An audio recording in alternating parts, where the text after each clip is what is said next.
Bonsoir tout le monde, merci professeur Fatem Zahra et félicitations pour l'organisation de cette journée, félicitations à notre CHE et félicitations à la faculté de médecine. Alors je tiens premièrement à féliciter nos infirmiers, à leur souhaiter tout le bonheur et les remercier parce qu'ils sont au premier franc, mais aussi par le grand travail qu'ils font parce que sans infirmiers on ne peut pas avancer en fin de compte. Donc je remercie aussi les laboratoires Roche, qui nous ont permis de connecter comme ça en virtuel. Je ne sais pas si professeur Aïtlalim est là. Oui, je suis là, Hassan. Bonsoir Saïd. Oui, Hassan, ça va. Bonjour tout le monde. Ça va, alhamdoulilah. Je pense qu'on est très en retard. Oui. Je te remercie vivement. Je te remercie pour ton engagement, ton dévouement. Et je te félicite pour la réussite de cette formidable journée internationale de l'infirmier. Ce qui est sûr, c'est que personne ne peut nier le rôle important, essentiel et vital de l'infirmier au sein des structures sanitaires. Tout le monde le sait, et encore plus après cette pandémie de Covid-19. Tout le monde maintenant, on est sûr que l'infirmier, c'est le dynamo, c'est le moteur, c'est vraiment le cœur battant de tous les systèmes de santé de par le monde. Alors, félicitations à tous nos infirmiers et merci pour tous vos sacrifices que vous faites au profit de l'humanité. Donc, sans trop tarder, vu qu'on est très en retard, on va démarrer rapidement la session par la première présentation de Madame Rehab Khairi, infirmière polyvalente au service d'oncologie CHU Tanger, et qui va nous présenter les soins oncologiques, avec professeur Matt, bien sûr, les soins oncologiques et Covid-19. Madame Rehab. Bonjour tout le monde. Chers auditeurs. Bonsoir Rehab, oui. Bonsoir. Chers auditeurs, chers collègues, bonsoir. Je suis très heureuse d'être parmi vous aujourd'hui pour fêter ensemble cette journée spéciale, la journée mondiale de l'infirmier. Alors, à cette occasion, je tiens à féliciter tous mes collègues, les infirmiers et les infirmières, pour la présentation que les soins oncologiques à l'ère de Covid-19, quel rôle pour l'infirmier? Pour le plan, il y a un problème. D'accord. C'est bloqué.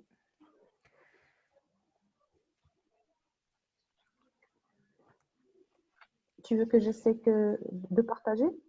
Oui, mais j'arrive pas à arrêter le partage. Mon écran est bloqué. D'accord. C'est bon, c'est bon. C'est bon? Oui, c'est bon. Je pense que c'est bon. Pour moi, je vois rien, mais... Vous arrivez à voir le plan, non? Non, je n'arrive pas. Je ne vois rien.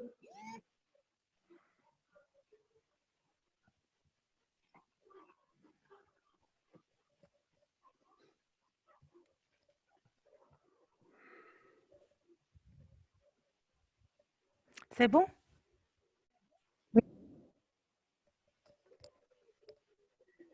D'accord. Pour le plan, on a introduction, rôle des infirmiers qui contient protection des patients de toute contamination, protection des soignants, éducation des patients, soutien psychologique, vigilance et enfin conclusion. La pandémie Covid est une priorité mondiale, mais le cancer reste une maladie grave et mortelle. La prise en charge infirmière en oncologie a connu une application rapide en s'adaptant à cette crise, mais le premier but de chaque infirmier est d'assurer la sécurité des patients. Des patients qui ont le plus souvent fragiles physiquement et psychologiquement. Alors, le rôle des infirmiers est de protéger ces patients de toute contamination, ainsi d'organiser la continuité de soins, ce qui va garantir la sécurité des patients. Pour la protection des patients, on a essayé de prendre les mesures suivantes. Premièrement, le triage des patients à l'entrée de l'hôpital par la mesure de température, la détection de tout signe respiratoire digestif particulier, faire entrer les patients un par un dans l'hôpital de jour pour éviter l'encombrement, ainsi que l'utilisation de l'hospitalisation, les accompagnants sauf pour les patients altérés. Dans ce cas, tolérer un seul accompagnement entre les patients dans les salles de chimiothérapie de 2 mètres, obligation du port des masques. Aérer régulièrement l'endroit de traitement ou de soins, nettoyage des fauteuils de chimiothérapie et accessoires après le passage de chaque patient. Pour la protection des soignants, on a essayé de travailler par équipe, porter un masque, se désinfecter régulièrement les mains par lavage soigneux à l'eau et au savon, à défaut en l'utilisation d'une solution hydroalcoolique et par friction pendant 20 secondes, désinfecter tout instrument utilisé après l'examen de chaque patient, thermomètre, tensiomètre, pour nous les scopes. Les espaces de travail doivent être désinfectés 2 ou 3 fois quotidiennement, tout comme les poignées de porte, les téléphones, les claviers, ordinateurs, etc. Pour l'éducation des patients, qui est une tâche importante relevant du rôle de l'infirmier, alors il doit veiller à expliquer aux patients les signes cliniques qui doivent alerter, respiratoires, digestifs, dermatologiques aussi, signaler toute fièvre, bien suivre les injections de facteurs de croissance si prescrites, surtout pour les patients qui n'ont pas l'habitude de les faire. Porter un masque même à la maison, sortir que pour les consultations ou l'administration du traitement, le lavage des mains à l'eau et au savon, ou bien le nettoyage comme pour tout le monde avec une solution hydroalcoolique plusieurs fois. Appeler le service avant de consulter si signes respiratoires ou fièvre. Éviter d'entrer en contact avec des gens malades. Pour le soutien psychologique, qui est le premier soin à leur donner parce qu'un patient avec une immunité affaiblie et un risque accru de contamination, il sera une victime facile d'anxiété, voire de dépression, alors il faut tenir en compte son psychisme et le supporter. On doit rassurer le patient, on doit lui expliquer d'une façon simplifiée la situation de santé actuelle, expliquer au patient l'importance du décalage de ses séances ou bien du changement du traitement, s'il exprime sa peur vis-à-vis à ce changement et la répercussion sur sa maladie. C'est la priorisation des traitements. On a des traitements à priorité élevée, par exemple un sang triple négatif ou bien un traitement néoadjuvant. On doit continuer les séances, mais pour les traitements à priorité faible à intermédiaire, on peut reporter les séances. On doit aussi demander aux patients de contacter virtuellement ses proches et ses amis pour éviter de sortir, bien sûr, et pour ne pas tomber dans l'isolement. Il faut aussi les encourager à pratiquer des exercices physiques modérés dépendant de leur degré d'autonomie, parce qu'il a été prouvé que les exercices physiques aident à la réussite des traitements ainsi qu'à la prévention des récidives. Passons maintenant aux vigilances. Pour les signes de Covid, on peut trouver des symptômes respiratoires, digestifs, ainsi que des symptômes dermatologiques. On peut les confondre avec la maladie dont le patient en oncologie souffre. Par exemple, dans des cancers, on peut trouver la déshydratation ou bien des saignements digestifs, ainsi que pour des toxicités des traitements qu'on utilise chez ces patients. On peut trouver des diarrhées, des saignements digestifs, des syndromes de mains et pieds. Alors, on doit faire attention et être vigilant et faire bien sûr un interrogatoire très approfondi pour bien faire un diagnostic qui est précis. Si doute, on peut appeler à l'équipe épidémiologique. Et pour conclure, le rôle de l'infirmier est de protéger ses patients, de continuer, de faire, de garantir la continuité de soins et la sécurité de patients, ainsi qu'être vigilant. Et merci pour votre attention. On vous remercie, Madame Rihab Khairi, pour la qualité de la présentation, qui est très claire. Et donc, nous passons à la deuxième présentation de cette séance, qui est une présentation de Madame L'abbassi Zineb. Madame L'abbassi, vous êtes là? Et là, Alors, Madame L'abbassi Zineb va nous parler vous m'entendez? de la radiothérapie COVID-19.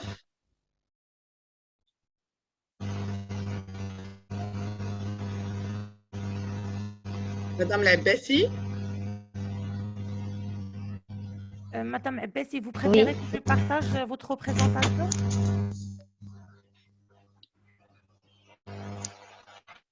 Là, j'ai partagé la présentation. On n'a rien sur l'écran pour le moment. Non. Je vais la faire vite. C'est bon, Madame Abbassi, je vais la partager pour vous. D'accord? Bon. Je rappelle que Madame L'abbassi est technicienne de radiologie au niveau du service de radiothérapie du Centre régional d'oncologie de Tanger. Donc, à vous la parole, Madame L'abbassi.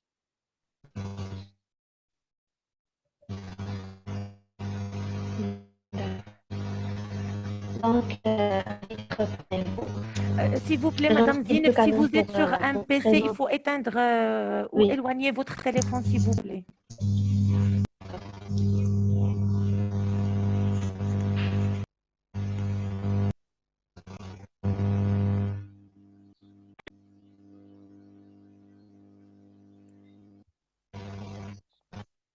c'est bon? Vous m'entendez? Oui, c'est bon. On vous entend. C'est bon? D'accord. Donc, c'est bon, Madame Zineb, vas-y. Vous m'entendez clairement? D'accord. Donc, j'en profite de l'occasion pour présenter beaucoup de reconnaissance et de félicitations à mes collègues infirmiers.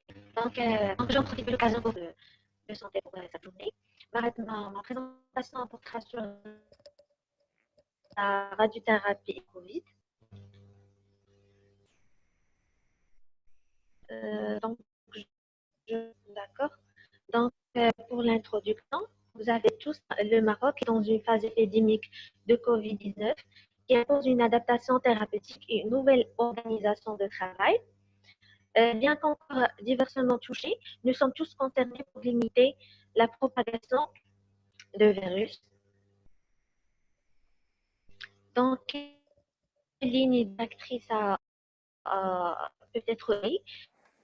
Dans le compte cancer, la première priorité est de n'interrompre la prise en charge de ne pas interrompre le traitement et de ne pas retarder la prise en charge de nos patients.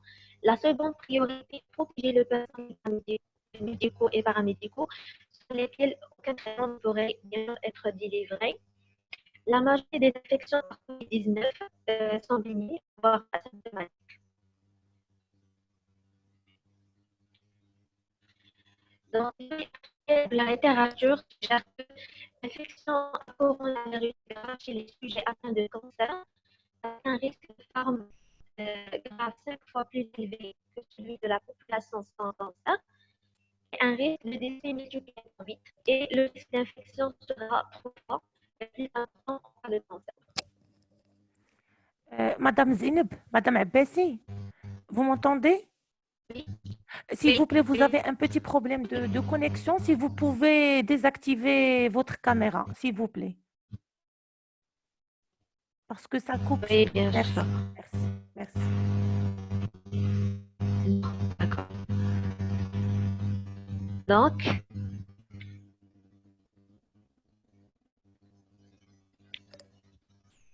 quelles sont les recommandations relatives du travail adoptées dans le service de radiothérapie beaucoup d'heures de travail afin de réduire les patients atteints de cancer de contracter. Donc, une mesure générale liée à la prévention de la pandémie de COVID-19, être à la disposition de tous les personnels du service de moyens de protection et d'hygiène, des masques chirurgicaux, FFP2, hydroalcooliques, savon liquide sur chaussures, etc. Augmenter la fréquence de balayage du sol, du surface, des poignées dans tout le service.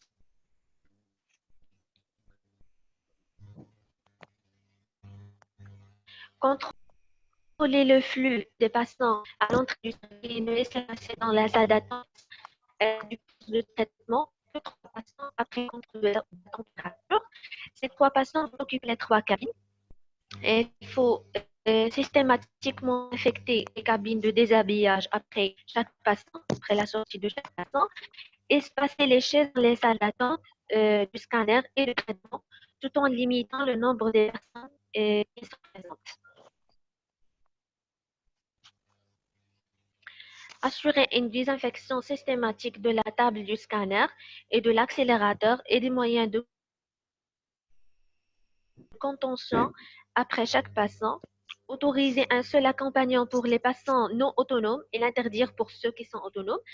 Respecter les recommandations du ministère de la Santé en termes de prévention de l'infection COVID-19.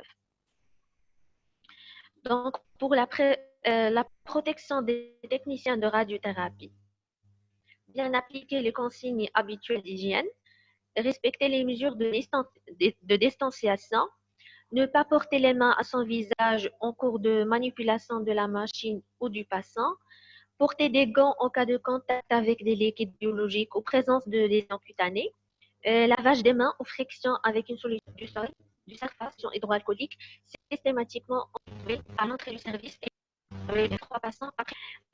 Deuxièmement, assurer un roulement des soignantes médicales et paramédicales. Là, j'ai donné l'exemple qu'on a adopté, l'exemple de l'organisation qu'on a adopté dans notre service. On a fait un technicien de scanner, radiothérapie pour des scanners dosimétriques qui ne seront programmés que 3 jours par semaine, sauf en cas d'urgence, bien sûr.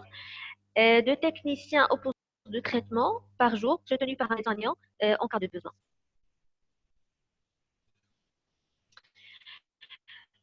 En cas d'examen ou de soins de patients suspects ou confirmés COVID-19, les mesures d'hygiène suivantes sont à mettre en œuvre, en plus des précautions standards dont on a parlé tout à l'heure. Donc, porter un masque chirurgical au minimum par le patient, FFP2 par le soignant, protection de sa tenue professionnelle par une surblouse à usage unique à manches longues, prévention d'une éventuelle projection dans les yeux par le port systématique de lunettes de protection, par défaut une visière de protection, porter 2 gants à usage unique, porter une protection complète de la chevelure, chaloupe, cale couvrant, etc. Hygiène des mains par friction avec une solution hydroalcoolique.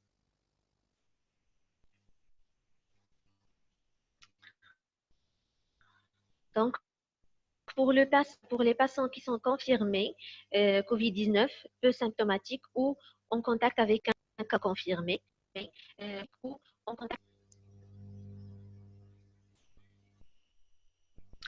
Donc, si le patient est en cours de radiothérapie, le circuit des patients contacts éprouvés doit être aussi séparé du circuit des patients fragiles et immunodéprimés.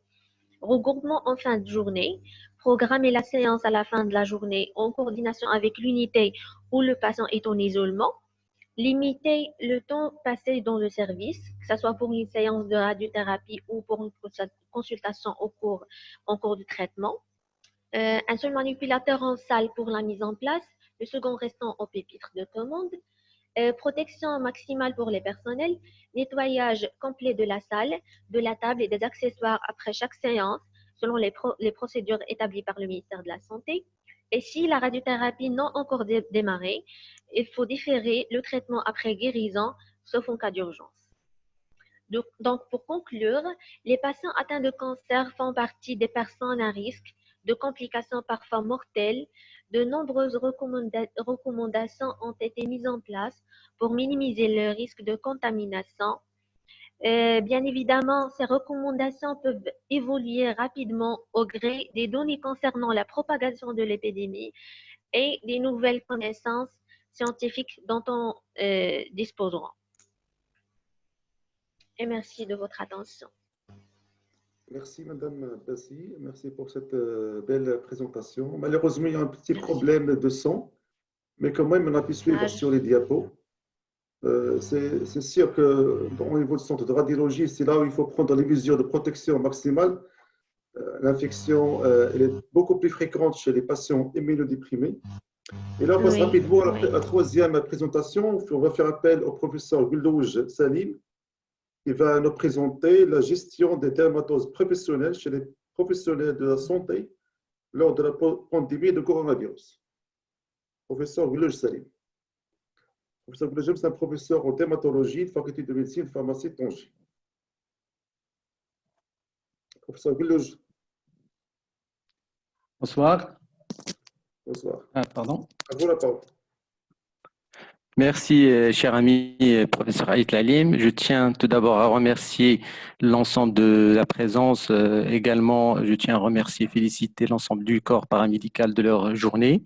Et je leur souhaite une bonne continuation, également plein de succès et de prospérité, également de droit. Donc, tout d'abord, je vais, sans trop tarder, donc, je vais aborder une question concernant la gestion des dermatoses professionnelles chez les professionnels de santé lors de cette pandémie du coronavirus. Pardon. Donc, pardon.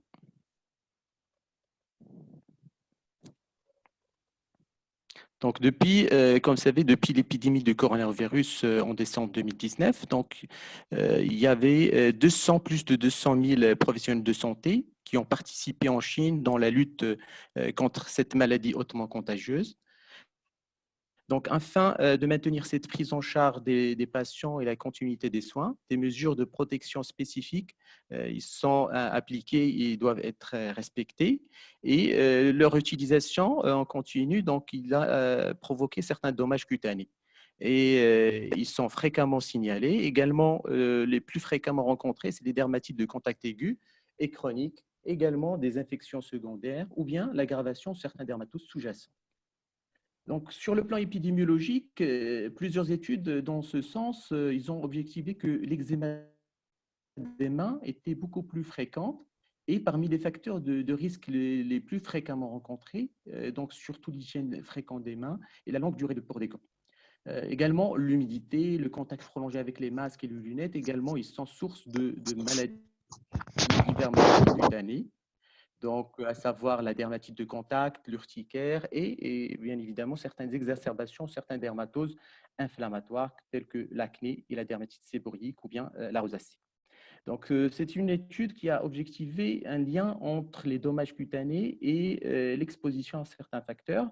Comme vous savez, il y avait des résultats statistiquement significatifs après l'hygiène des mains, plus de 10 fois par jour. Donc, il était responsable de lésions cutanées. Également, le port de lunettes, plus de 6 heures par jour. Donc, était statistiquement significatif et le plus souvent, les lésions prédominaient au niveau du nez. Donc, les masques, bien évidemment, lorsqu'ils sont utilisés plus de 6 heures par jour, également, ils sont responsables de lésions qui sont statistiquement significatives et prédominent surtout au niveau des joues. Donc, quelles sont les lésions qui sont fréquemment rencontrées? Il y a des signes fonctionnels, bien évidemment, la sécheresse, également la sensation de prurite, des sensations de brûlure, mais il y a également des lésions cutanées qui sont visualisées à l'examen, comme la desquamation, il y a l'érythème, la macération, les fissures, donc des érosions qui sont également fréquentes après l'utilisation de ces équipements de protection individuelle. Donc, quelles sont ces mesures de protection? Comme vous savez, il y a les combinaisons, les lunettes, les gants, tout type de gants stériles avec latex, sans latex, également avec le vinyle, également la protection, les lunettes, également la visière, les masques, aussi bien les FFP2 et les masques chirurgicaux. Donc, avant de savoir leur effet, il faut comprendre leur composition chimique parce qu'il y a des compositions qui sont un peu irritantes, également qui sont allergisantes, comme les gants. Donc, ils sont fabriqués à partir de certains produits de caoutchouc, du latex naturel, caoutchouc synthétique, également avec plusieurs produits chimiques, les matières plastiques, bien évidemment, le PVC qu'on appelle le polychlorure de vinyle, qui est également allergisant, irritant, également certains accélérateurs de vulcanisation comme les turables, également le guanidine, qui sont également responsables de ces réactions irritantes. Les chaussures également, aussi bien par le caoutchouc et des colorants comme paraphényldiamine également qui est irritant et allergisant. Les combinaisons aussi bien différents types textiles, caoutchouc ou bien des matières plastiques. Lunettes, bien évidemment, avec deux bouts de composition, aussi bien des matières plastiques et des caoutchoucs. Parfois, il y a des formes qui sont associées à des métaux comme le cuivre, le nickel, également le chrome,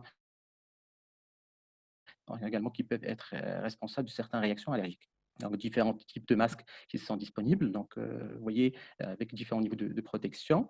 N'oublions pas la solution hydroalcoolique qui constitue un moyen très, très efficace dans la lutte également contre le coronavirus. Donc, aussi bien associé à à lavage des mains par le savon qui reste le moyen le plus efficace et également le plus sûr. Donc, il y a ces recommandations de l'OMS. Donc, il y a la durée, donc la friction avec l'hydroalcoolique, il a un effet aussi bien mécanique que également antiseptique, mais la durée elle est très importante. Il se fait, on ne fait pas de rinçage. Donc, la durée, il doit ne pas, donc le minimum, c'est 20 secondes.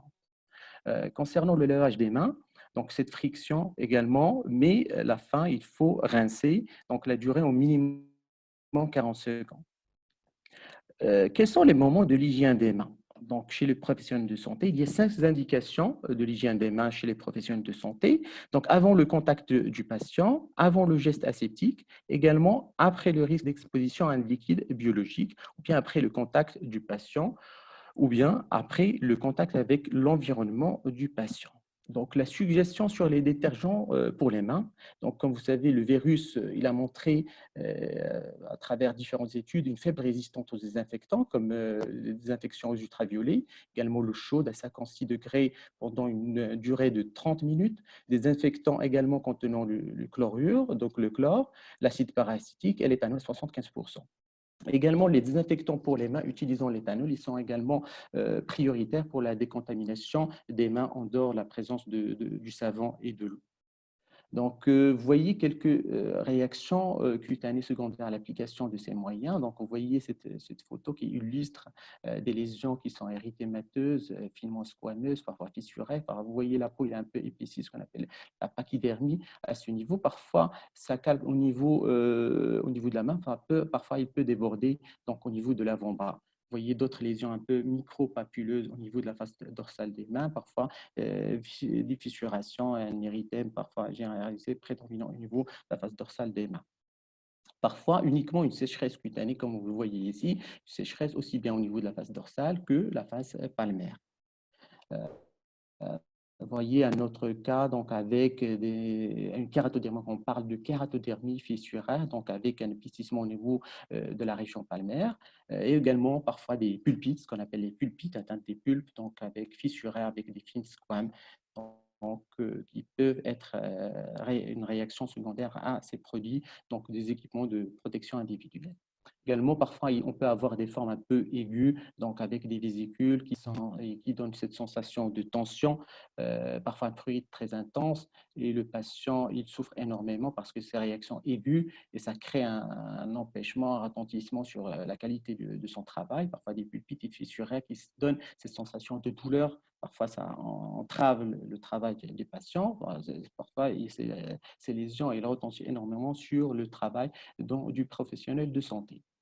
Donc, les mesures après les soins, donc des mesures de soins après l'hygiène des mains. Donc, il faut toujours appliquer des crèmes pour les mains, crème main. Parfois, l'idéal, c'est d'utiliser des crèmes barrières qui jouent un rôle d'isolant chaque fois après l'hygiène des mains.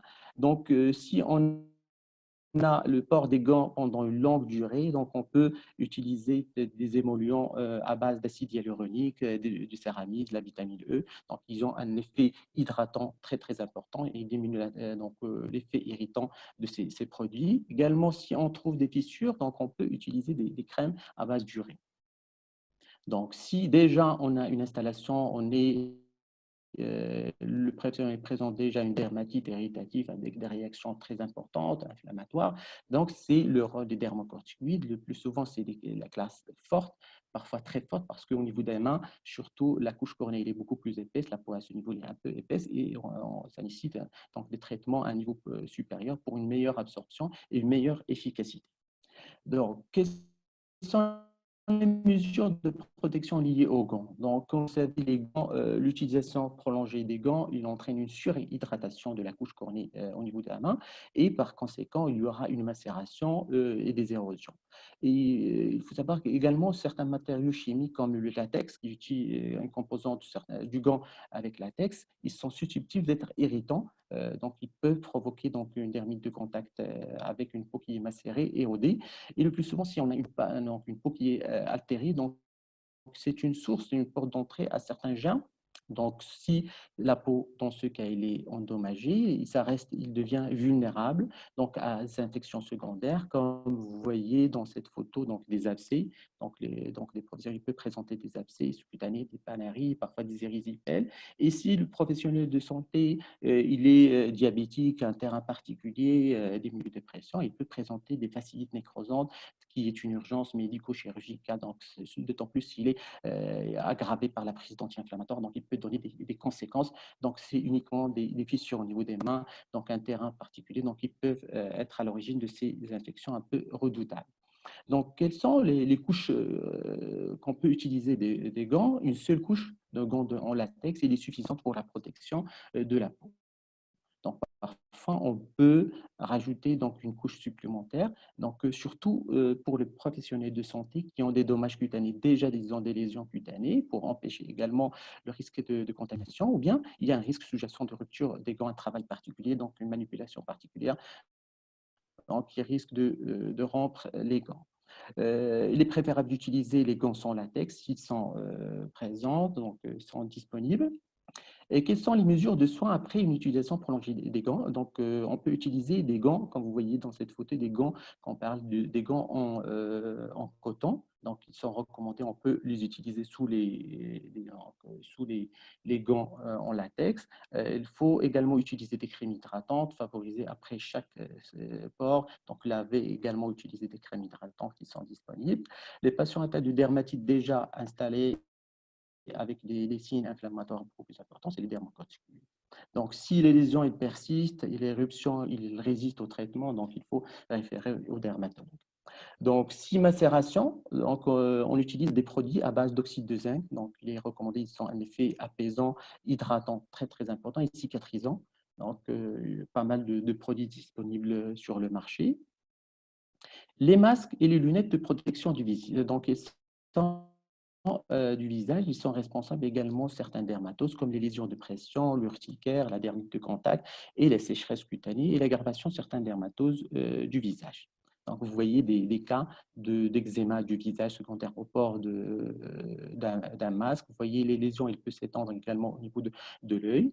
Vous voyez des lésions de marques de pression donc, qui sont secondaires à l'utilisation des lunettes, également des masques de protection, des urticaires, donc des urticaires surtout à retarder à la pression au niveau du visage, parfois donc un dermographisme. Donc également, vous voyez des réactions également secondaires à l'application de lunettes de protection aggravées par les ultraviolets. Donc c'est une photosensibilisation à certains produits donc composants des lunettes. Les mesures de protection contre les marques de pression, donc on a le choix, donc le choix de masque il est très important, il faut faire donc bien ajuster, utiliser des masques de différentes manières donc en alternance pour éviter donc ce frottement et la pression durable sur le même site. L'application des crèmes hydratantes également, leur rôle c'est de lubrifier, réduire la friction entre la peau et les masques ou les lunettes. L'utilisation correcte également de lunettes, donc il ne faut pas utiliser trop serré parce que si on les serre, donc ça ne va pas améliorer l'effet protecteur, mais ça va aggraver, endommager la peau sous-jacente. La gestion des marques de pression cutanée, si on a des marques qui sont cutanées légères, donc ils peuvent régler spontanément, mais parfois on peut utiliser des compresses imbibées de sérum physiologique, donc à poser, parfois à renouveler toutes les 2 à 3 heures. Parfois on doit appliquer également des crèmes hydratantes. Il faut éviter de se laver avec de l'eau surchauffée. Donc, parfois, ça peut créer donc, des brûlures du visage, ou bien l'éthanol, donc un effet irritant direct si on l'utilise au niveau du visage, ou bien d'autres produits comme la bétadine, également certains antiseptiques disponibles sur le marché. La gestion des traces de pression cutanée sévère, donc on peut utiliser des crèmes hydratantes. Parfois, si on trouve des signes de surinfection, c'est des antibiotiques topiques à base d'acide fusidique. Les traitements de l'urticaire. Donc, on a surtout deux types d'urticaire. On a l'urticaire retardé à la pression et l'urticaire dermographisme. Donc, le plus souvent, il y a des mesures préventives. Donc, il faut bien ajuster également ces masques.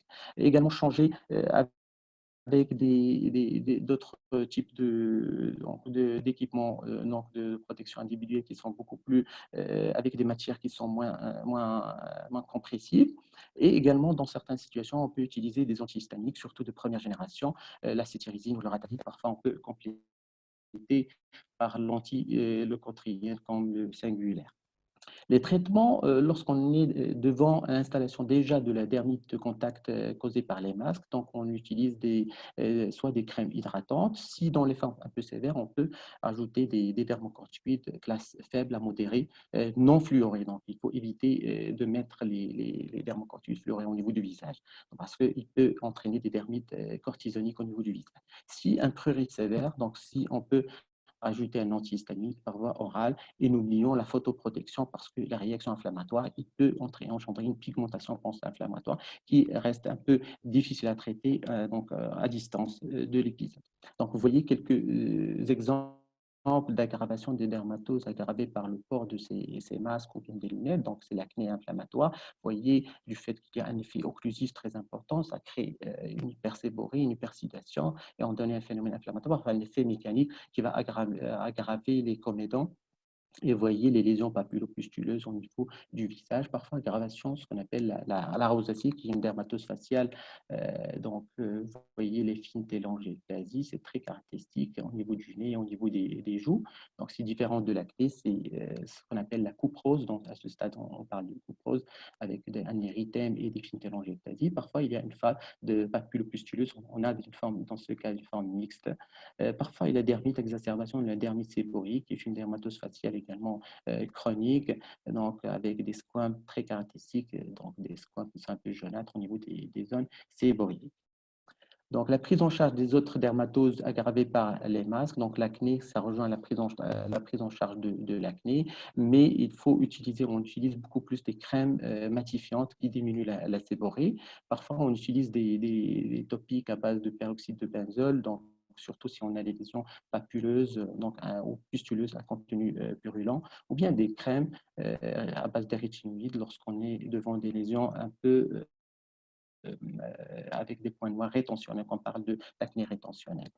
L'acné vulvaire, donc s'il résiste, donc il faut adresser au dermatologue pour une meilleure prise en charge dans les formes un peu qui résistent au traitement classique. Quelles sont les mesures préventives? Donc, il faut tout d'abord contrôler le temps de port de l'équipement préventif, utiliser des compresses parfois ultra douces donc à l'intérieur des masques, appliquer des crèmes hydratantes avant d'enfiler après avoir retiré les masques et consulter également les dermatologues en cas d'aggravation durable. Donc, c'est une fiche qu'on a adoptée également sur les mesures de l'hygiène, les mesures pour la gestion des atteintes cutanées chez les professionnels de santé, donc aussi bien au niveau des mains que la protection, les mesures de protection liées aux gants et les masques et lunettes de protection. Il est sur le site du CHU. Donc, en conclusion, la prévalence des lésions cutanées chez les professionnels de santé de première ligne au cours de leur prise en charge des malades COVID-19 est très élevée dans les différentes études. Une exposition prolongée aux équipements de protection ainsi que le lavage fréquent des mains étaient des facteurs de risque les plus importants. Et pour prévenir ces lésions et d'éviter les répercussions sur l'efficacité et le rendement du travail, une organisation de temps de travail du personnel et également l'établissement d'un consensus régional de gestion de ces effets. Et merci pour votre attention. Merci, professeur Glouge, pour l'excellente présentation qui était très claire et vous avez pris en revue l'ensemble des lésions secondaires, bien sûr, qui peuvent se voir au cours de cette épidémie. Vous avez sensibilisé, vous avez présenté les moyens de prévention. Donc, félicitations, c'était très intéressant. Et là, on passe à un autre volet, le volet du stress au cours de cette pandémie du Covid-19, le stress que vivent le personnel de santé, les professionnels de santé, aussi bien infirmiers, médecins. Le stress parce qu'ils sont en face d'une maladie, en face d'un virus et ils ne savent pas comment il évolue, mais aussi la tension du travail, les précautions qu'il faut prendre pour se protéger, et aussi un stress parce qu'il faut savoir que le personnel de santé, les infirmiers et les médecins, ils sont loin de leur famille, donc ça rajoute quand même un stress, je dirais, émotionnel et aussi qui le rend peut-être parfois un petit peu fragile. Donc là, on va passer à la présentation, la dernière présentation. Donc on va finir en beauté, je dirais, avec le professeur Amoré Adil. Professeur Amoré, vous êtes là? Oui, bonsoir. Bonsoir, professeur Amoré. Donc, Ça va? bonsoir. Donc, Ça professeur va. Amoré va nous présenter comment gérer le stress de l'équipe soignante au cours de cette pandémie. Et donc, on va finir en beauté, comme j'ai dit, professeur Amoré. Merci Un beaucoup pour sujet ces. très intéressant. Donc, à mon tour de remercier les organisateurs de cette soirée scientifique très intéressante concernant un thème d'actualité qui est celui du Covid-19, et aussi les remercier d'avoir choisi ce thème du stress. Et avant de commencer, je souhaiterais aussi remercier tous les participants qui sont encore là. Et si cela prouve une chose, c'est que déjà votre tolérance au stress et votre motivation, elle est importante pour rester connecté jusqu'à une heure tardive de la soirée. Donc, le choix de ce sujet qui est le stress. Donc, déjà, c'est un sujet qui intéresse tout le monde. C'est un sujet qui commence à être de plus en plus vulgarisé. Tout le monde utilise le terme de stress et on est tous convaincus et on connaît tous un peu le retentissement négatif du stress sur notre santé psychologique, mais aussi physique à travers toutes les conséquences que cela peut éventuellement engendrer en termes de pathologies psychiatriques, dépression, addiction, autres, ou même sur le plan somatique, comme toutes les pathologies cardiovasculaires, auto-immunes, inflammatoires et même cancéreuses. Donc, c'est un sujet qui intéresse et qui est à la croisée de toutes les spécialités médicales en fin de compte. Donc, le stress est notamment dans ce contexte actuel qui est celui du Covid-19. Et on est tenté parfois de se poser la question pourquoi le stress avec le Covid-19 ? Parce qu'effectivement, on a constaté qu'il y a un retentissement important de cette situation sur l'équilibre psychique et sur le bien-être des personnes. Et pas mal de personnes, ils disent que si on n'est pas tué justement par ce virus, par le coronavirus, on va être tué par le stress. Donc, raison de plus pour savoir gérer un peu son stress dans cette situation exceptionnelle. Donc, pour commencer, j'ai fait le choix de partager cette présentation sur deux grandes parties. Pendant la première, on va aborder un peu, puisqu'il est important d'aborder un aspect important qui est la modélisation et la conceptualisation du stress, pour pouvoir, dans la deuxième partie, faire dégager les solutions et les alternatives que chacun de nous pourrait mettre en place pour gérer son stress. Donc, le stress, c'est quoi d'abord? On le sait tous. Le stress, c'est une réponse de l'organisme, c'est une réponse qui est non spécifique, qui est donnée, qui est réactionnelle à toute sollicitation, à toute demande, à toute menace pour laquelle le corps devrait apporter une réaction adaptative et pour survivre. Donc le stress finalement, c'est un processus, c'est un mécanisme de survie.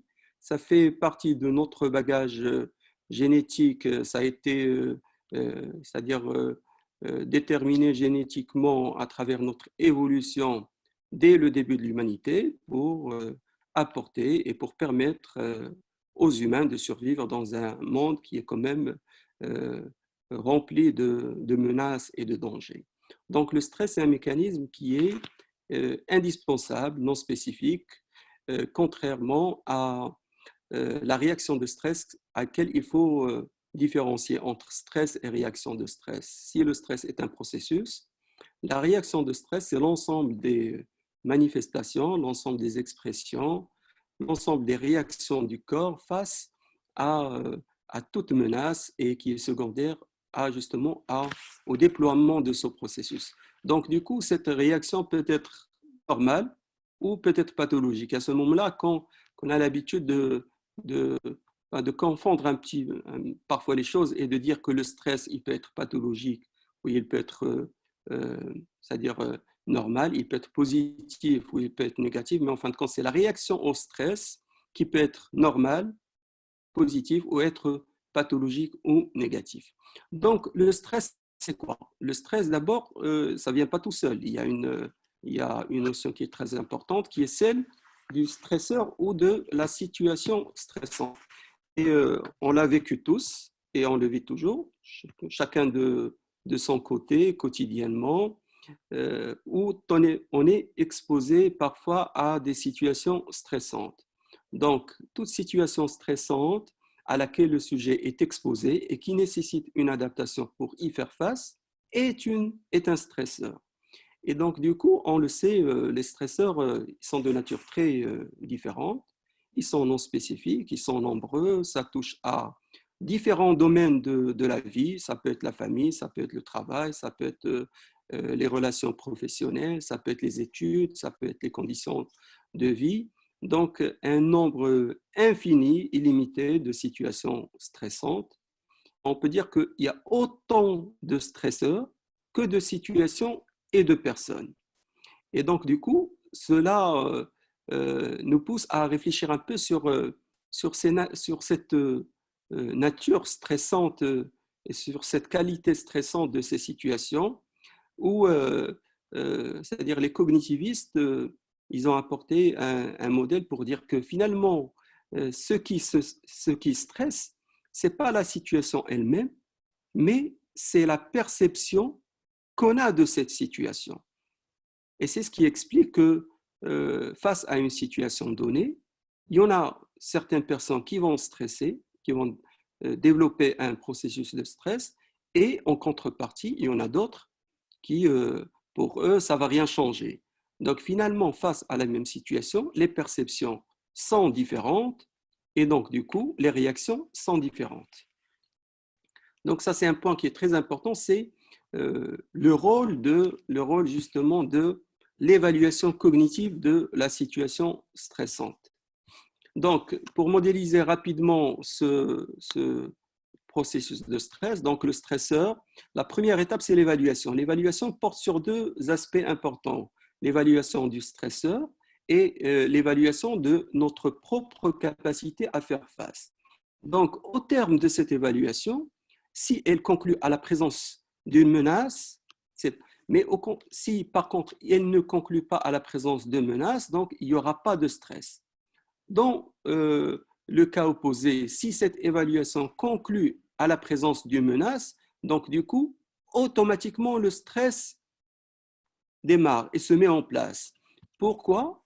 Pour mettre en route des mécanismes d'adaptation de l'organisme pour permettre une adaptation.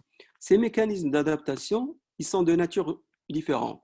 Ils sont de nature à la fois physiologique, c'est tous les changements qu'on peut constater au niveau du corps, l'accélération du rythme cardiaque, l'accélération de la fréquence respiratoire, la contraction musculaire, l'attention, la focalisation de l'attention sur la source de danger. C'est pour une raison bien particulière qui est celle de préparer l'organisme à agir. En parallèle, il y a d'autres mécanismes d'adaptation qui se mettent en place, qui sont de nature psychologique, à la fois cognitive, tout ce qui est mémoire, attention qui seront focalisées, émotionnelles, à travers le déploiement de l'émotion et les comportements qui visent essentiellement soit à adopter une attitude de combat ou une attitude d'évitement ou de fuite. Donc, après la mise en route de ces mécanismes d'adaptation par notre organisme, à ce moment-là, soit ces mécanismes d'adaptation et ces stratégies permettent l'adaptation à ce moment-là, il n'y aura pas de conséquences négatives, mais au contraire, s'il n'y a pas d'adaptation, on rentre à ce moment-là dans une phase qui est la phase d'épuisement. Et c'est pendant la phase d'épuisement qu'il y aura apparition des conséquences négatives.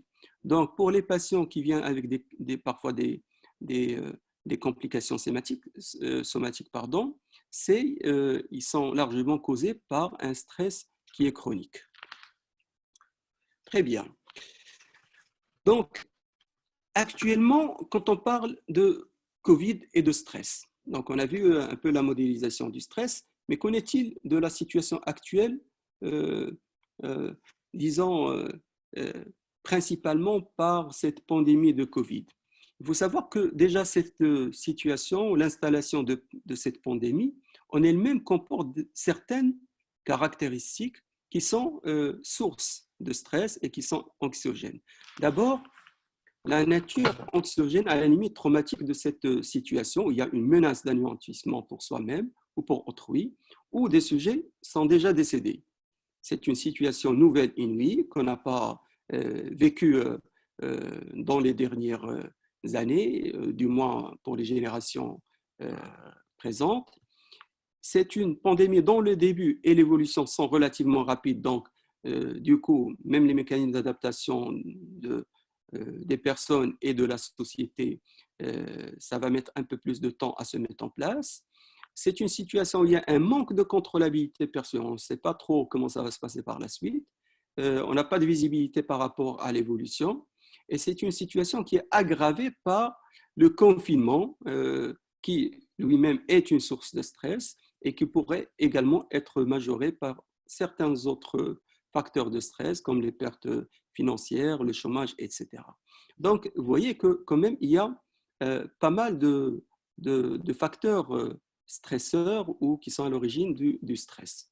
Donc, c'est une situation stressante, mais qui survient particulièrement et notamment chez le personnel soignant qui sont, disons, considérés comme une population spécifique. Pourquoi spécifique? Parce qu'en plus des contraintes ressenties, et comme dans toute la population générale, le personnel soignant, il est exposé à d'autres contraintes, comme la peur de contaminer ses enfants, sa famille ou ses proches, le fait que le personnel souvent se sent coupé des liens familiaux, et notamment pour le personnel qui travaille dans les circuits Covid et vu le risque infectieux, ils sont obligés de se séparer de ces familles. L'augmentation des demandes de soins, notamment dans les services d'urgence et de réanimation. L'inquiétude pour leur enfant. Il y en a certains, il y a du personnel qui ont des enfants à charge, qui sont laissés à la maison, qui ont des parents qui sont malades, et pour lesquels, c'est-à-dire, ils sont inquiets, ils se disent moi je travaille, je suis confiné, je suis isolé, mais qui va prendre en charge mes enfants ou mes membres de famille? Et donc du coup, ça va majorer un peu le stress. Il y a aussi la contrainte de l'équipement. Le personnel se pose la question, est-ce que c'est un équipement qui est efficace? Est-ce que ça va me protéger? Est-ce que c'est un équipement qui est contraignant, surtout quand il fait chaud? Et il y a aussi le manque de formation qui, chez certains personnes, pourrait aggraver ce sentiment de détresse. Et n'oublions pas que tous ces facteurs, ces nouveaux facteurs qui surviennent, ils surviennent chez un personnel de santé qui peut être vulnérable ou déjà épuisé à la base. Donc, ça ne fera qu'aggraver le niveau de stress ressenti. Et donc, du coup, augmenter le degré de stress et de détresse. Donc, comment ça va se manifester ce stress chez le personnel? D'abord, sur le plan somatique, et comme on dit, le corps, c'est la boîte de résonance émotionnelle, c'est-à-dire ça pourrait être des palpitations, des tachycardies, des dyspnées, des sensations d'étouffement, des nausées, une sensation de barre épigastrique. C'est un ensemble de signes physiques qui vont donner le signal, en quelque sorte, le signal d'alarme par rapport à son niveau de stress. Ça va également se manifester par quelques émotions, essentiellement l'anxiété, c'est la principale émotion ressentie dans ce contexte-là et qui peut varier en intensité. Ça peut partir d'une intensité, d'une anxiété légère, passagère, à l'extrême anxiété, qui est l'attaque de panique, avec notamment un sentiment d'hypervigilance, un sentiment pénible d'attente, c'est comme s'il y avait quelque chose qui va se dérouler, quelque chose de mal, les troubles du sommeil, l'irritabilité, mais on pourrait également observer d'autres patterns émotionnels comme la colère, la peur, l'inquiétude et l'ennui secondaire au confinement. Ça va également se manifester chez le personnel par certaines pensées qui peuvent être tout à fait adaptées ou au contraire inadaptées, comme c'est-à-dire la crainte d'être infecté, touché par le virus, la peur de mourir, les inquiétudes, donc, qui sont des pensées qui sont tout à fait normales dans ce contexte-là, ou parfois des pensées qui sont dysfonctionnelles, négatives, comme des pensées de catastrophisation ou là, de prédiction négative par rapport à l'avenir. Ça va également se manifester par des comportements adaptés, comme le fait de prendre et de respecter toutes les mesures nécessaires pour sa protection, mais aussi comme par des comportements inadaptés, soit des attitudes d'hypercontrôle à la limite obsessionnelles compulsives, ou des attitudes de banalisation ou de déni de cette situation. Donc, comment gérer le stress chez le personnel soignant? C'est-à-dire, il faut dire que chez le personnel soignant, c'est une population quand même qui est hétérogène. C'est-à-dire, s'il y a une catégorie du personnel qui va quand même savoir gérer son stress, mais d'autre côté, il y en a certains d'autres qui trouveront des difficultés et qui seront en détresse. Donc, chez ce profil de personnel, comment les aider à gérer leur stress? Donc, on se rappelle tous de ce schéma. Donc, l'objectif dans ce processus, c'est de quoi? C'est de limiter et d'éviter les conséquences négatives. Et pour cela, on peut agir qu'à deux niveaux, soit au premier niveau, au niveau de l'évaluation, soit au deuxième niveau, qui est au niveau des stratégies d'adaptation. Donc, soit en changeant l'évaluation de la situation, soit du stresseur ou de sa propre capacité à faire face, soit en mettant en place des stratégies d'adaptation qui seront fonctionnelles. Mais pour aboutir à cela, il y a des étapes qu'il faudrait quand même respecter, qui est d'abord reconnaître qu'on est stressé, c'est-à-dire être à l'écoute de son corps, être conscient du changement de ses pensées et de ses comportements. Il faut savoir analyser son problème de stress. Qu'est-ce qui me stresse? Quelles sont mes émotions? Qu'est-ce que je fais pour aboutir? Est-ce que ça marche? Est-ce que ça ne marche pas? Évaluer l'intensité de son stress et de ses complications. Et finalement, mettre en place des stratégies adaptées. Ces stratégies adaptées, généralement, on peut les classer en stratégie générale et en stratégie spécifique. Pour ce qui est des stratégies générales, c'est des stratégies un peu passe-partout, qu'on peut appliquer chez tout le monde. Notamment, la première stratégie, c'est pouvoir et être en mesure d'accepter et d'exprimer ses émotions. Il faut savoir qu'il est tout à fait normal, en tant que personnel, de se sentir actuellement sous pression. D'accord? Donc, le stress ne devrait pas être considéré comme étant une faiblesse, mais plutôt une capacité, ni une incapacité à faire son travail, mais c'est un sentiment, c'est un ressenti qui est tout à fait normal dans les situations actuelles. Donc, il faut accepter de prendre de temps en temps du repos pour recharger ses batteries et pour mieux prendre en charge ses patients. Il faut surveiller son état de santé au fil du temps et avoir un regard un peu objectif sur son état de santé avec une autosurveillance à la recherche des moindres signes de dépression ou de stress. Au sein des équipes, il faut surtout rester en contact avec ses collègues. Il ne faut pas s'isoler, il ne faut pas même en rentrant, pour le personnel qui est dans les hôtels, en rentrant, il faut parler, partager ses propres émotions, ses propres expériences, discuter avec les collègues qui vivent la même situation, recevoir du soutien mutuellement, exprimer, écouter les autres, féliciter le personnel pour leurs efforts et surtout rester informé en se fiant à des sources d'informations objectives. Et surtout se rappeler que malgré tous les obstacles ou les frustrations, le personnel remplit une noble mission. C'est-à-dire en prenant soin des personnes les plus vulnérables, c'est une mission qui est noble, qui n'est pas donnée à tout le monde et qui est très valorisante. Donc, il faut en parallèle savoir cultiver son optimisme. Ça, c'est un point qui est très disons, indispensable et essentiel pour développer sa résilience dans cette situation un peu stressante, et ça se traduit par une perspective équilibrée, c'est-à-dire il faut toujours avoir une projection positive par rapport à l'avenir et se dire que finalement, nous avons déjà survécu à des crises mondiales et que cela finira également par disparaître.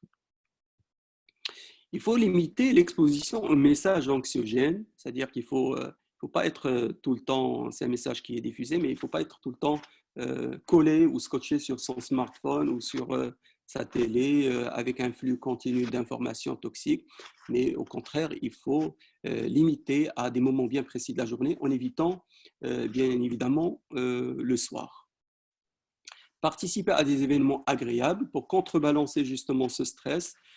Chacun de nous a peut-être des intérêts pour la musique, pour le cinéma, pour certains exercices qu'il faudrait aujourd'hui, dans ces situations, revenir et renforcer ces centres d'intérêt positifs. Renforcer son réseau de soutien socio-familial, c'est-à-dire qu'actuellement, on parle beaucoup de distanciation sociale, mais à mon avis, ça ne devrait pas être une distanciation sociale, ça devrait plutôt une distanciation physique, mais socialement, ça devrait être un renforcement du réseau de soutien social à travers le contact via les réseaux sociaux, téléphoner à ses amis, à sa famille. C'est aujourd'hui l'occasion de renforcer ce réseau de soutien socio-familial.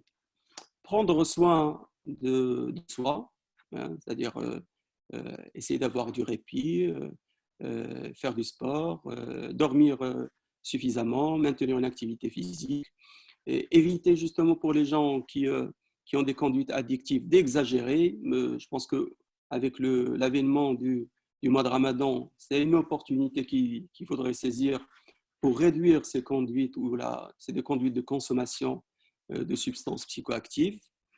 Il faut savoir aussi soulager le stress et les tensions physiques à travers les exercices de respiration et de relaxation, la méditation en pleine conscience, parce que ça permet finalement de créer une contre-condition qui va s'opposer au stress. Si le stress entraîne une accélération de la respiration, une contraction des muscles, eh bien, la respiration et la relaxation et la méditation permettent de mettre en place une condition un peu contradictoire au développement du stress. Donc, ça peut forcément aider à combattre son stress.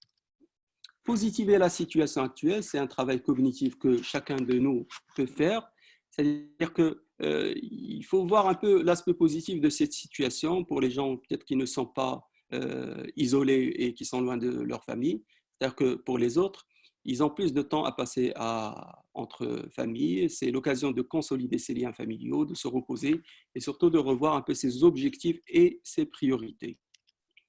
Donc, ça, c'est un peu pour tout ce qui est mesures générales que tout le monde peut mettre en place personnellement. Mais je souhaite attirer votre attention que pour les gens qui n'y arrivent pas, une consultation d'écoute et de soutien psychologique est mise en place pour le personnel à l'hôpital Mohamed V chaque jeudi de 11h à 13h ou éventuellement à travers la plateforme Microsoft Teams. Donc, au terme de cette présentation, je voudrais quand même partager avec vous quelques ressources, mais que vous allez retrouver sur l'article qui va être publié sur la revue de l'infirmier. Vous allez retrouver toutes ces ressources, des liens pour comprendre le stress, pour apprendre à se relâcher, à respirer profondément, des échelles pour l'évaluation de son niveau de stress, de son épuisement ou de sa symptomatologie anxio-dépressive, quelques techniques pour analyser son stress. Donc, ils vont être disponibles sur la revue. Donc, pour terminer, je souhaiterais encore une fois remercier tous les participants, tous les intervenants et c'est-à-dire les gens qui ont de loin ou de près insisté ou qui étaient derrière pour la réussite de cette soirée scientifique. Et je voudrais également remercier tout le personnel infirmier à l'occasion de la journée mondiale des infirmiers et des infirmières et leur souhaiter très bonne chance. Merci beaucoup. Alors, merci pour cette présentation qui était très claire, qui a fait le tour de la question. et qui a mis le point sur le stress que vivent le personnel de la santé. Donc, professeur Aït Lalim, on va voir s'il y a des questions, une ou deux questions, parce qu'on est en retard, à poser à nos orateurs. Il y a une question qui a été posée tout à l'heure, c'est de la part de NB, hein, c'est pour les oncologues. Est-ce qu'avec ces précautions prises, le manipulateur n'a pas un risque d'être contaminé? C'est pour Madame Zineb, je pense. Madame Zineb Laibati de la radiothérapie. Ah, ou là, il a quel Oustad Lahfed, professeur Lahfed, je sais pas, il est connecté avec pour les oncologues, Zineb ou Fatim Zahra. Madame Rihab, je vois qu'elle est toujours avec nous. Elle peut répondre à la question. Là, le manipulateur, c'est pour le manipulateur de radiothérapie. Radiothérapie, Voilà. hein, pour la radiothérapie. Pour hein. la radiothérapie. Je pense qu'il y a toujours des radiothérapeutes. Il y a Madame Slel ou professeur Lahfed avec nous qui peuvent répondre. Je pense qu'il y a Madame Slel, on avait vu tout à l'heure sur le chat.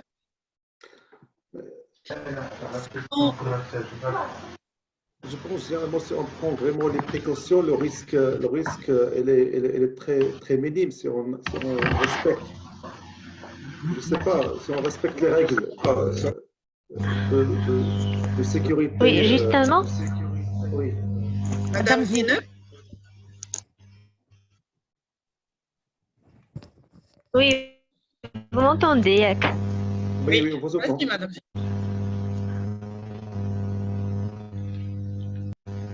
Justement, ce que j'allais dire, on ne peut pas dire qu'on va éliminer le risque à 100%, mais si on respecte ces précautions, je pense qu'on va minimiser au maximum le risque de contamination.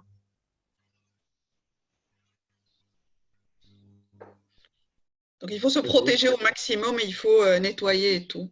Donc, c'est ça le principe. Les messages qu'on a eus, c'est ça. Bonjour tout le monde. Bonjour, bonsoir plutôt. Bonsoir. Bon, on est presque on est à 1h du matin. Oui, c'est vas-y. Donc, je voulais juste insister sur une chose, que le fait qu'on a mis des guidelines, qu'on a mis des recommandations, il ne faut pas que ces recommandations restent des lignes sur du papier, mais il faut bien évidemment être derrière chaque jour, chaque heure, et d'essayer de vraiment pratiquer ce qu'on a décidé, ce qu'on a mis, parce que ça, c'est notre combat quotidien maintenant, c'est-à-dire les recommandations, ne pas relâcher, ne pas se relâcher, ne pas se fatiguer, ne pas se lasser de ça, parce que le risque, il est toujours là, on ne sait pas, c'est un risque invisible qu'on ne voit pas. Et donc, notre combat, c'est de garder le cap toujours, garder notre concentration et d'essayer, quoique ça paraît des recommandations qui sont simples, mais en fin de compte, ce sont des recommandations à la longue. C'est très difficile de garder le cap sur ces recommandations. Donc, c'est ça. Donc, notre combat, c'est surtout ça, c'est-à-dire quoique des recommandations simples, intuitives, mais de les garder sur le temps. Donc, sinon, je pense que si on arrive à faire ce qu'on vient de présenter, c'est-à-dire tous les gestes et les procédures, etc., que ce soit pour le personnel, que ce soit pour les patients, que ce soit pour les procédures de traitement, je pense qu'on sera, je ne dirais pas à l'abri, mais à une chance très faible d'avoir des contaminations. Et je vous remercie. Merci, M. Fred. Donc, je pense qu'il n'y a plus de questions. Il y avait surtout, Saïd, il y avait des messages de félicitations, surtout à l'ensemble du personnel et pour l'organisation de la journée. Donc, on a de très bons échos, donc c'était réussi. Et vraiment, c'est un exemple à suivre. Je pense une tradition à garder, professeur Al-Marab, c'est ça, cette journée. Je pense qu'on va clôturer la session. C'est l'occasion de remercier le professeur Al-Marab pour son engagement et son équipe aussi. Donc, merci au laboratoire Roche de remercier nos deux maîtres, professeur Halif, professeur Ahlet, pour leur présence et pour leur participation. Je remercie tous les orateurs qui ont fait un excellent travail et qui ont très bien présenté avec des éclaircissements qui sont, avec même des recommandations qui sont très pratiques et bénéfiques pour tout le monde, qui commencent de la sécurité jusqu'à la gestion du stress. Et je remercie tout le monde qui ont patienté jusqu'à ce temps tard. Et je vous félicite pour cette belle journée qui est très, très réussite. Je ne sais pas, Hassan, est-ce que tu as quelque chose à ajouter? Je tiens à mon tour aussi à remercier professeur Mrabet pour ses efforts, et sincèrement, elle a fait beaucoup d'efforts, ainsi que Madame Siham. Je sais qu'ils travaillent toutes les deux, notamment aussi au niveau de la revue. Je remercie bien sûr nos maîtres, professeur Halif et professeur Ahlet. Je remercie tous les orateurs et j'espère que ça sera un rituel, cette journée qu'on organisera chaque année, Inch'Allah. À chaque fois, il y aura de nouvelles thématiques à aborder parce qu'il faut dire que les infirmiers, c'est le pilier de la santé avec nous. On ne peut pas travailler sans infirmiers. Ils nous aident énormément. Et quand on était jeunes, ils nous ont appris quand même, ils nous accompagnent au cours de notre parcours.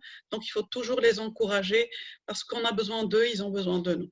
Donc, je laisse la parole à professeur Mrabet pour clôturer.